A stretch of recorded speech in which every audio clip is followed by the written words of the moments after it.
And thank you. A few years ago, I went back home for Christmas, and this was recently after I turned 21, so I'd never gone out in Portland before.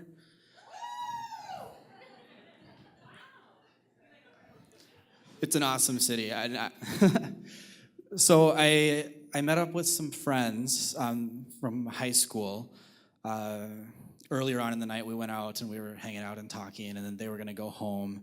And we were like, so what are the cool places to go in downtown Portland? And they said, you guys got to check out the Rainbow Room.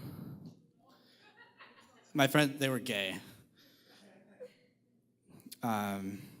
So we went, my friend Alex and I, we went to this Rainbow Room, and it was a really cool place. It was like kind of casual, and we ran into this group of guys, and they were like super cool. So we started hanging out with this group, and then, so this is the part of the story where I get the bad karma from, because I'm not really super proud of it. I'm really like not proud. I'm ashamed of it, but so we joined this group of guys, and then we were drunk, and we decided that we would not disclose our heterosexuality, and we just kind of joined the group. So that wasn't that cool, but we did that. But it was super awesome because we were in this, we had made all these new friends, and it was like super cool to be out at the bars and not have to worry about just all the sleazy guys trying to hook up with all the girls. And it was just like really cool to just like hang out with guys and have fun. That being said, I did meet a girl. This very attractive young lady. We started talking. We were talking for a long time. It was going really well until I remembered that night I was gay.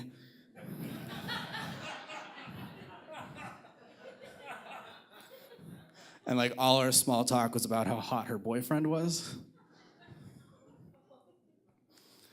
So I guess that's bad karma. That's the best I can do on the theme on this one. So anyways, we went back, after that embarrassing moment, went back to the group that we were hanging out with. They had got some chicken strips. They were really good.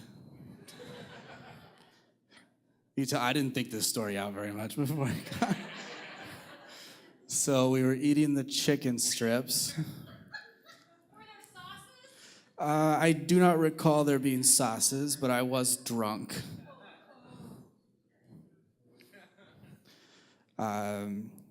So we're like sitting there hanging out chatting, and this like group of like foreign men come in the room. I think they were probably Scandinavian, and they were very attractive. And the crew we were with was like, check out those guys. Those guys are so hot.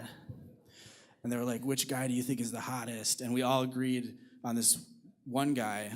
And as we're like chatting about them, they come over and they grace us with their presence.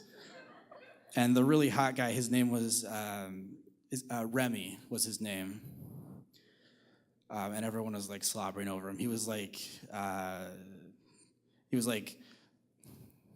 as hot as like Ryan Reynolds plus a hotter Ryan Reynolds. Like, the guy.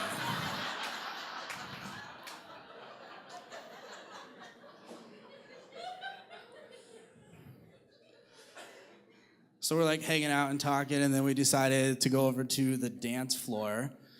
And they had this awesome like text to request thing going on. So my friend Alex and I were like texting like blank space over and over again until they finally played it. And we're dancing around and we're having like this awesome time. And then I look over and Alex is like getting up on Remy. Or actually Remy was getting up on Alex. And I was super jealous.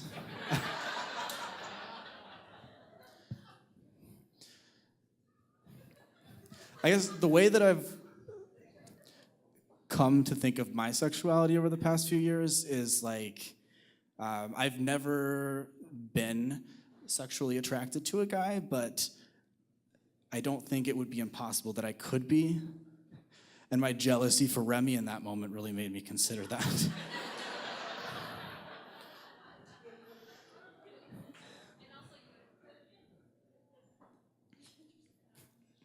And also I go to Concordia. Laura wanted me to say that. So the hot Scandinavian guys left, and then the group we were hanging with, they were like, have you guys been to El Dorado? And we were like, no, what's El Dorado? And they were like, well, this is like the casual place you hang out to start your night, but El Dorado is like where it gets real. And so we're like, yeah, El Dorado. So they took us to El Dorado. It was just a few blocks away, and it was kind of like this like hole-in-the-wall kind of place. And we walk inside, and there were naked men everywhere. It is the only strip club I've ever been to, but I can't imagine a more awesome strip club.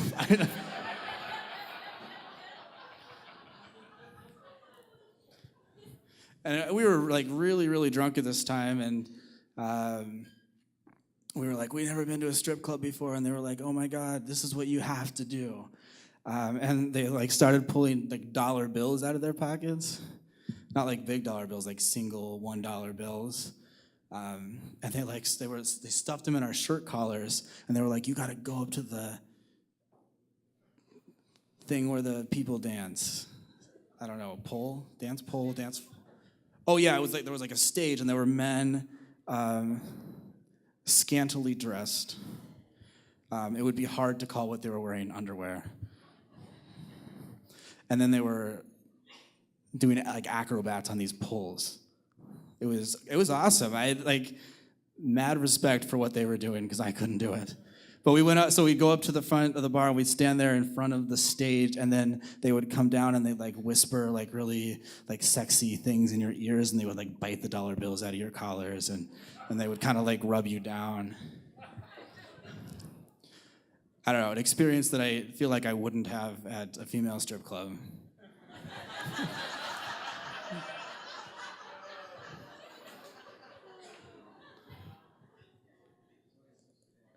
And it was kind of awesome. And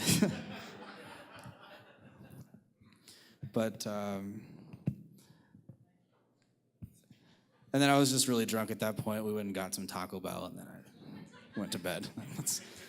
That's the end of this story.